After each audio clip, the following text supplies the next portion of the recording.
भगवती के रूप में देखता है उसी का कल्याण होता है। इसलिए भगवान शंकर तो हमेशा अपनी पत्नी को किस रूप में देखते हैं? शक्ति के रूप में देख, भगवती है उनके लिए तो। इसलिए पार्वती जी ने श्राप कहा, या तू असुर हो जा, राक्षस हो जा। तब उसने पैर पकड़े, उसने कहा मां मुझे क्षमा कर दे। तब पार्वती जी ने कहा कि हिरण्यकशिपु ने बहुत कठोर साधना की, तपः परम दारुणम्। दीदी प्रणाम। प्रणाम ठीक ना? ठीक है दीदी प्रणाम। प्रणाम ठीक है। हाँ तुम ठीक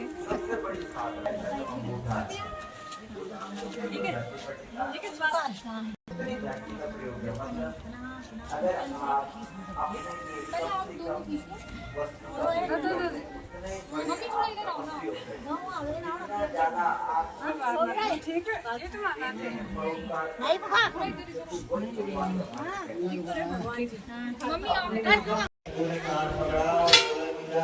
विद्यालय में पढ़ करके स्मरणम 24 घंटे भगवान का स्मरण करना, पाद सेवनम भगवान की पाद सेवन, यानी जिस पद पर भगवान चले हैं उस रास्ते पर हमें भी चलना चाहिए। अर्चनम, लाखों रुपए खर्च करते हैं, लेकिन आज भगवान को कितनी खुशी हो रही होगी कि आज भगवान की कथा के लिए हमने लाखों रुपए खर्च किए हैं।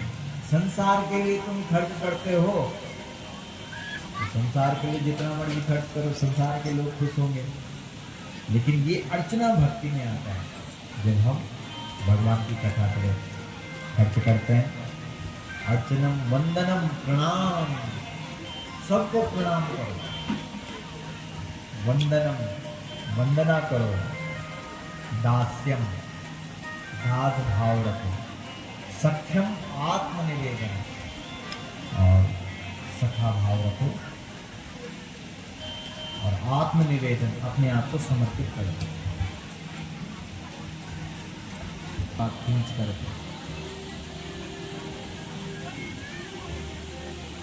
प्रहलाद को कहा मुझे ये शिक्षा दी जा रही। अपने सेवकों को कहा जो मर्जी करो लेकिन इसको जिंदा मत छोड़ो। तब ले गए पहाड़ की चोटी से और वहां से फेंके। वहां भगवान ने अपने दिव्य हाथों से अपने हाथों पर विराजमान किए, वहां बचा दिया। खौलते हुए तेल में डाला गया, तेल फूल बन गया।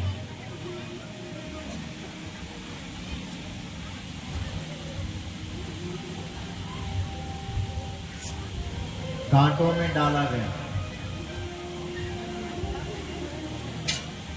हाथियों के बीच फेंका गया, सांपों के बीच डाला गया। सांप तो नागराजा बन गया। जलती हुई आग में गोद में बिठाया गया।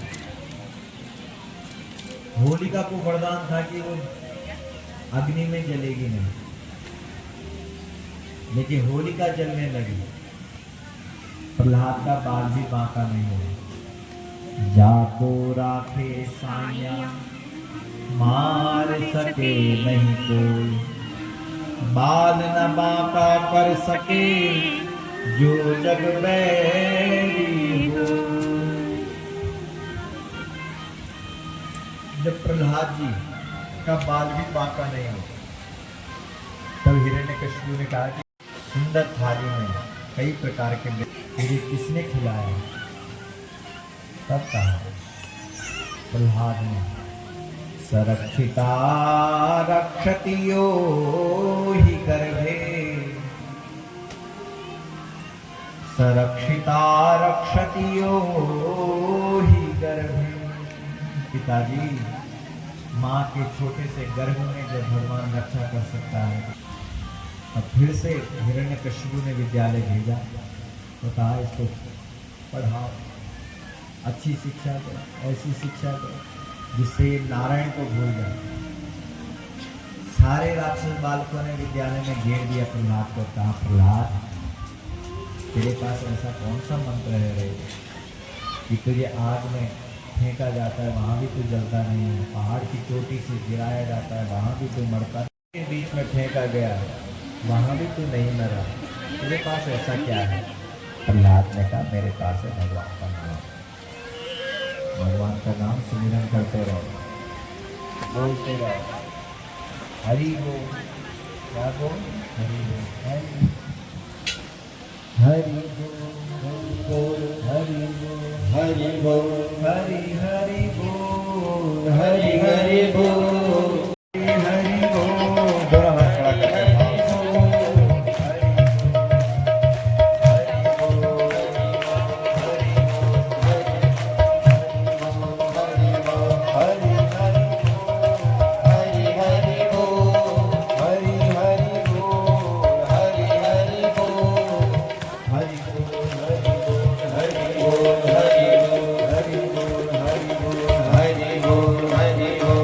कोई प्रकट करने वाला चाहिए ना, तो प्रकट करने वाला ही नहीं होगा तो भगवान खड़ा के हिरण्यकशिपु को इतना गुस्सा आया, बोला, अच्छा ये बता कि इस खम्भ में तेरा? हाँ पिताजी, इस खम्भ में मेरा भगवान है। सोचो आप, अरे जिस भगवान को प्रकट होने के लिए कौशल्या की कोख चाहिए तब राम बन करके प्रकट होता है, जिस भगवान को प्रकट होने के लिए देवकी की कोख चाहिए तब कृष्ण बन करके प्रकट होता है, वह भगवान प्रहलाद के कहने पर खम्भ के गर्भ से नरसिंह बन करके प्रकट हो गया। बोलो नरसिंह भगवान की जय, नरसिंह भगवान की जय। नरसिंह का भयंकर स्वरूप।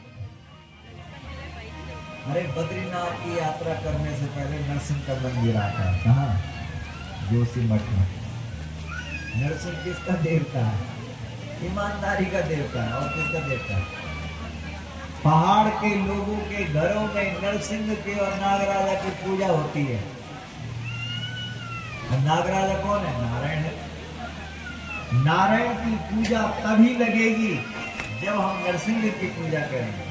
और नरसिंह की एक ही खास बात है, तो कभी भी किसी के द्वारा मारा हुआ नहीं खाता है। जब भी भूख लगती है तो अपने आप मारता है और तब खाता है।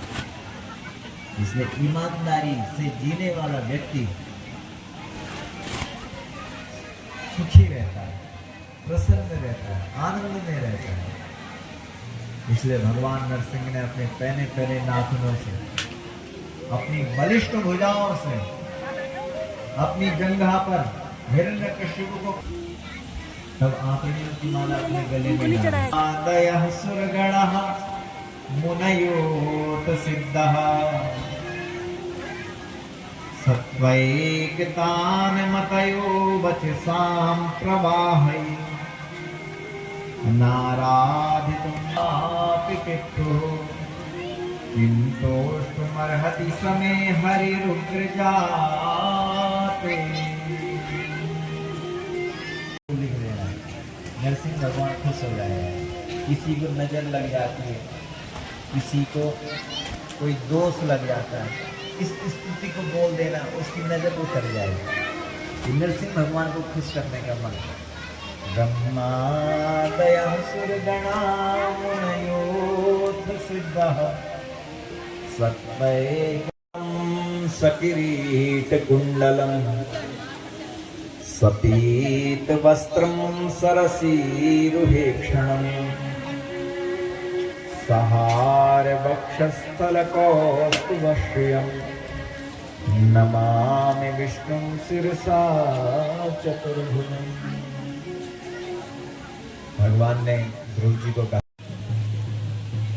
त्रिपुर राजा ने अनेकानेक यज्ञ किए, सारे यज्ञ सफल हुए। जब गाय खुश हो गई तो यज्ञ सब सफल हो गए। तब भगवान प्रसन्न हुए। भगवान ने कहा, क्या चाहिए?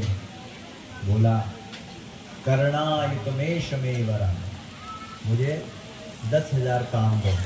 अरे राजा की जो प्रजा है वो भी भगवत भक्त होनी चाहिए। कहा, मेरी जो प्रजा है प्रभु वो भी ऐसे ही भक्ति करे जैसे भक्ति में कर रहा है।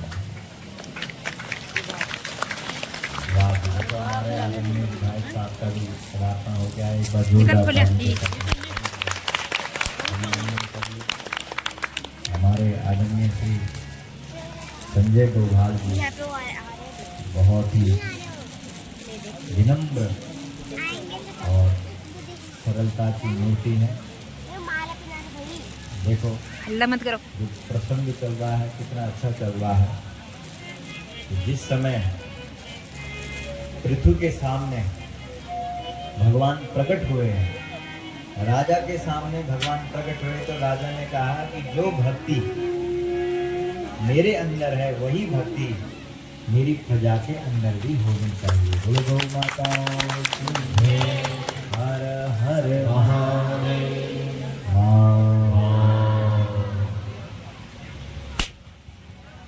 इसके बाद पुरंजन पाठ्यांश सुनाया है। पुरंजन और पुरंजनी आपस में बहुत प्यार करते हैं, बहुत प्रेम करते हैं।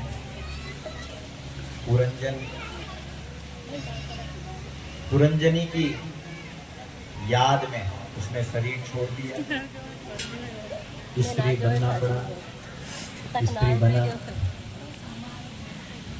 फिर दोबारा से जिस राजा के साथ विवाह हुआ उस राजा की मृत्यु हो गई, फिर से रोना शुरू किया। बहुत बहुत आपका धन्यवाद। एक बार ताली बजा करके हमारे धन्यवाद। तब लेकिन स्त्री के लिए शरीर छोड़ा तो स्त्री बनना पड़ा। ये जन्म जन्मांतरों का खेल चल रहा है। और प्राचीन वरी जो सकाम यज्ञ करता था उससे कहा कि ये निष्काम यज्ञ भी करो तब कल्याण होगा। और यहाँ पर इस चतुर्थ स्कंद को विश्राम दिया है और अब पंचम स्कंद की कथा शुरू होने जा रही है। आइए हम बड़े भाव और प्रेम के साथ झाड़ियों वाला भजन गाएंगे, ठीक है ना। जितने भी झाड़ियाँ हैं, झाड़ियाँ क्या, जितने भी लोग बैठे हैं, सब अच्छा बना वैसे वो भजन है ना।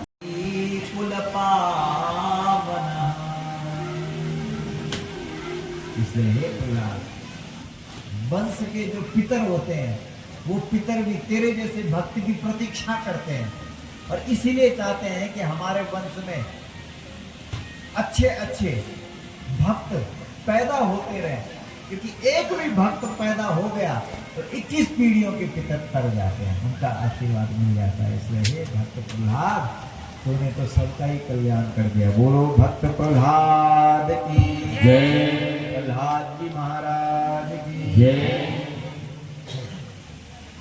वर्ण धर्म की बातें बताई है और उसके बाद अष्टम स्कंद की कथा है। अष्टम स्कंद में एक हाथी की कथा है। हाथी सरोवर में पानी पीने निकले गया, वहीं पकड़ा उसका पैर। किसने? मगरमच्छ ने। ताल में नहीं, मगर आज कई लोग हैं जो नहीं आए होंगे, पूछना घर जा करके कृष्ण जन्म की कथा में क्यों नहीं आए। पता क्या बोलेंगे? आने के लिए तैयार थे मगर मेहमान आ गए। कई लोग होंगे जो तैयार थे, साड़ी भी पहन ली थी,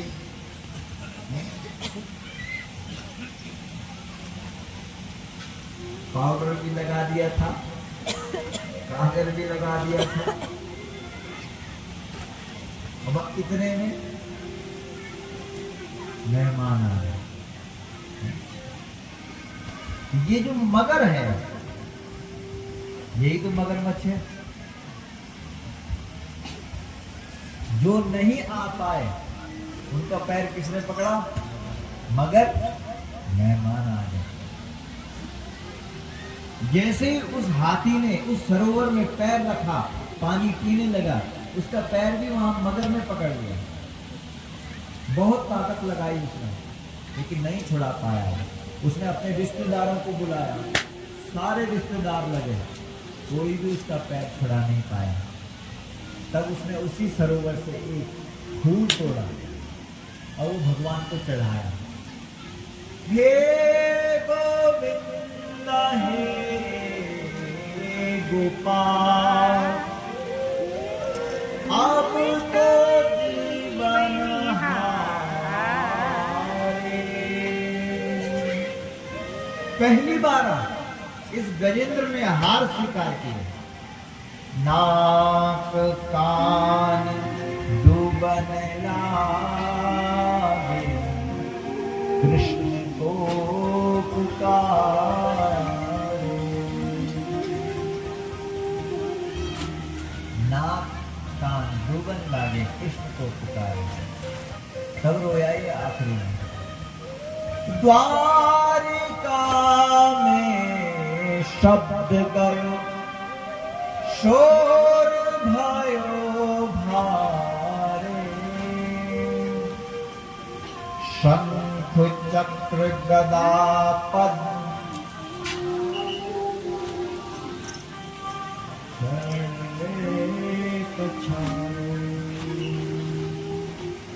देवकी हंसते हुए कहने लगी, तू मेरे गर्व को खत्म नहीं कर सकता। कंस ने कहा, क्यों नहीं कर सकता? अरे बोला, जब तुझे उस आकाशवाणी पर इतना भरोसा है कि मेरे गर्भ से पैदा हुआ बच्चा तेरा नाश करेगा, जब तुझे उस भगवान पर इतना भरोसा है तो मुझे उस भगवान पर कितना भरोसा होगा। अब तो तेरा वह नाश करने के लिए मेरे गर्भ से पैदा होगा ही होगा। बस तुरंत उसी समय कंस ने देवकी और वसुदेव को कारागार में बंद कर दिया। जैसे जैसे पुत्र होते गए वसुदेव जी लाते गए कंस के पास। कंस ने कहा, ये मेरा काल नहीं है। 6 को छोड़ दिया तो 6 बच्चों को छोड़ दिया। तो तब नारद जी आए। नारद जी ने